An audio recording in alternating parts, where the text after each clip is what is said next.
তুমি এইদিকে ফোকাস রাখো, এটা হলো মেইন ক্যামেরা, ঠিক আছে? বাড়িটা হলো মেইন ক্যামেরা, এটাতে ফোকাস রাখো। তোমার নাম কি? রাফি আহমেদ নিলয়। আচ্ছা, আমরা সামাজিক যোগাযোগ মাধ্যমে একটি খবর পেয়েছি যে তুমি মেয়ের থেকে ছেলে হইছো। হ্যাঁ, এটা আসলে কতটা সত্য, আর এটা তুমি কেমনে হইলে? এটা আল্লাহ তাআলা করছে, এটা হঠাৎ করেই হয়েছে। আচ্ছা, তোমার বয়স কত? 18। তুমি এই তোমার যে এই শরীরের যে পরিবর্তন, এটা কতদিন আগে বুঝতে পারছো? 1 বছর আগে। 1 বছর আগে? বিষয়টা জানাজানি হয়েছে কবে? কিছুদিন, 1-1.5 মাস হয়েছে। কতদিন হয়েছে? 1-1.5 মাস। আচ্ছা, এটা মানে তুমি এই মানে বিষয়টা গোপন রাখছিলে কেন? আমি বলি নাই, ভয়ে নার্ভাস ছিলাম তাই। তোমার আগের নাম কি ছিল? রুমি। রুমি। হ্যাঁ। এখন তোমার নাম? রাফি আহমেদ নিলয়। তুমি কি পড়াশোনা করছো? হ্যাঁ, কোথায়? চন্দুল স্কুলে। আচ্ছা, তুমি যে এখন ছেলে হয়েছে, এটা তখন ডাক্তারের কোনো রিপোর্ট বা এরকম হ্যাঁ, রিপোর্ট আছে। রিপোর্ট আছে না? হ্যাঁ।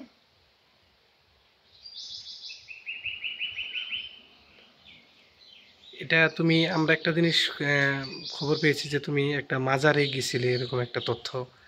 না, আসলে ওগুলা ভুয়া। তাহলে সঠিক কি? তুমি এটা সঠিক এটা আল্লাহ তাআলা করছে হুট করে।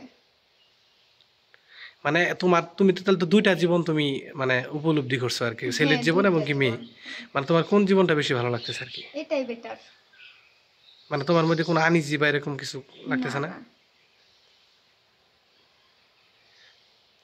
তুমি তুমি কি বিয়ে করবে? ইনশাআল্লাহ ছেলে তো বিয়ে তো করতে হবেই। তাহলে এখন কি পড়াশোনা বাদ দিছো তুমি? হ্যাঁ, এখন পড়ালেখা বাদ দিছি। তোমার এখন ভবিষ্যৎ পরিকল্পনা কি? বাইরে চলে যাব। পাসপোর্ট করছো?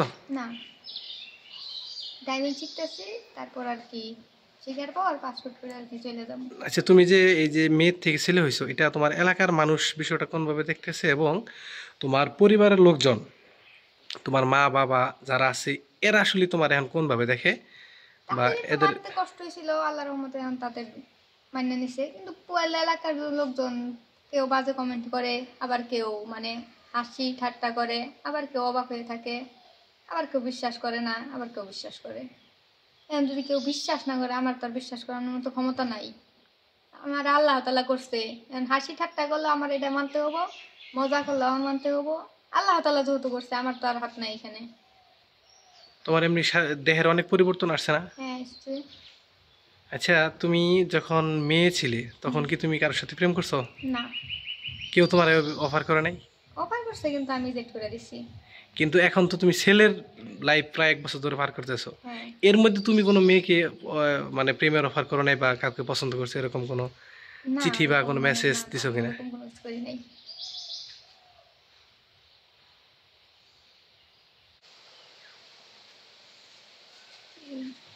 তুমি বলবা যে আগে মেয়েদের সাথে চলাফেরা করতাম, এখন ছেলেদের সাথে চলাফেরা করি। মানে দুইটা জীবন উপভোগ করার মানে একটাই হয়েছে আমার, আর এটাই ভালো লাগে আর কি।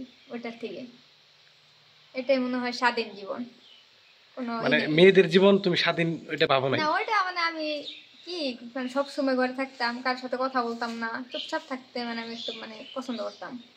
স্কুলে পড়ালেখা করতাম, আমার এখন স্যার ম্যাডাম চিনেই না, কখনো আমি মানে বোরকা ছাড়া মাস্ক ছাড়া স্কুলে যেতাম না, মুখ খুলতামই না, এরকম একটা মানে ছিল। এখন তুমি বাড়ি ফেরো কটায়?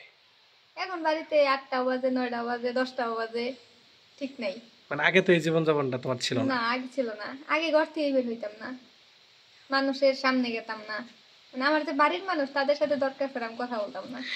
আচ্ছা, তুমি এটা যে এত পরে বিষয়টা তুমি সামনে আনছো, এটা কেন আনছো? তোমার কি কোনো বিয়ে টিয়ে বা দিদিন হয়েছিল বা এরকম কোনো কিছু হ্যাঁ, হয়েছে বলে বিয়ে নাকি? যথেষ্ট পরিমাণে বয়স হয়েছে, 18 বছর আমার, বিয়ে দেওয়ার উন্নতি করবো, এই পড়ালেখা বাদ দিয়ে দিছি, তাহলে বিয়ে দিয়ে দিব না, মেয়ে মানুষ বিয়ে দিতেও না, তাই আর কি বিয়ের জন্য দিছিল যে তাহলে বিয়ে করে ফেলো বা এরকম কোনো কিছু, তাই আর কি প্রকাশ করে আর এটাই।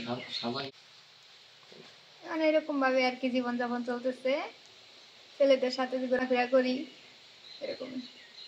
এখন তার মেয়ের আমার সাথে ওরকম ভাবে ঘোরাফেরা করবো না চাইলেও, তাই ছেলেদের সাথে চলতে হবো।